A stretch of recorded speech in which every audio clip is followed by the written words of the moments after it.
යාළුවනේ අපි අද ගොටුකොළ වගාවක් දාමු. මොකද මේ වගේ පලා වර්ග අපිම හදාගෙන කෑවොත් තමයි ඇගට ගුණ. ඉතින් ඔන්න මම මේ සඳහා යොදා ගන්න තීරණය කළේ මෙන්න මේවා. කරදහයියා, වැලි, කොම්පෝස්ට්. ගොටුකොළ වගා කරන්න මම භාවිතා කරන්නේ ප්ලාස්ටික් බේසමක්. ඔයාලට සුදුසු මේ වගේ භාජනයක් භාවිතා කරන්න පුළුවන්.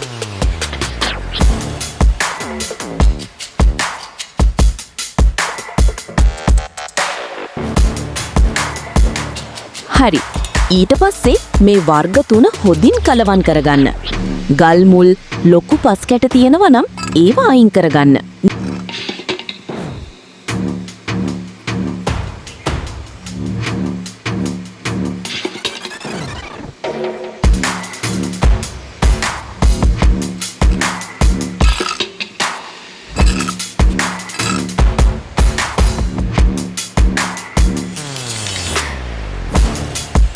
ඊළඟට තියෙන්නේ අපි ගාව තියෙන භාජනයට අපි කලවම් කරගත්ත පස් මිශ්‍රණය පුරවන්න.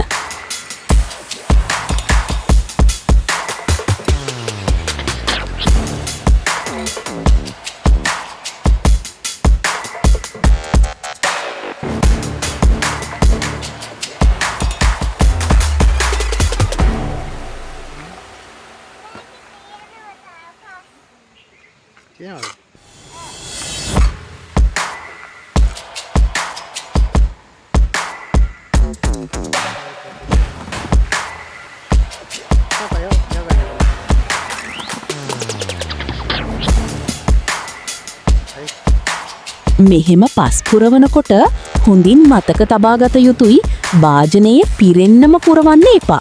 ටිකක් අගලක් වගේ ඉතිරි කරන්න. මේ මම පුරවලා තියෙන විදියට කරගත්තා නම් හරි.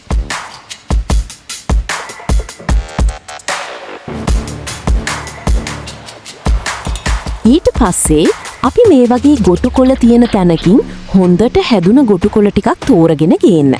ගන්නකොට මුල් කැඩෙන්නේ නැතුව ගන්න.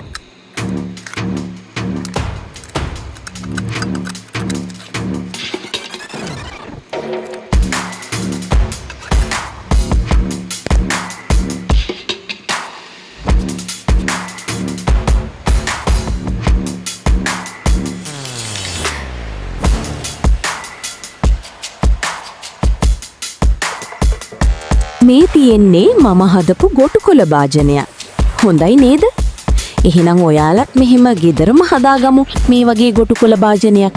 එතකොට පිරිසිදුවට අපිට ගොටුකොළ කන්න පුළුවන්. මම දැන් පෙන්වන්නම් ගොටුකොළවල තියෙන ගුණ. මේවා කෑවම අපිට මොනවද ලැබෙන්නේ කියලා. මේ බලන්නකො කොච්චර වටිනවද කියලා මේ කෑම.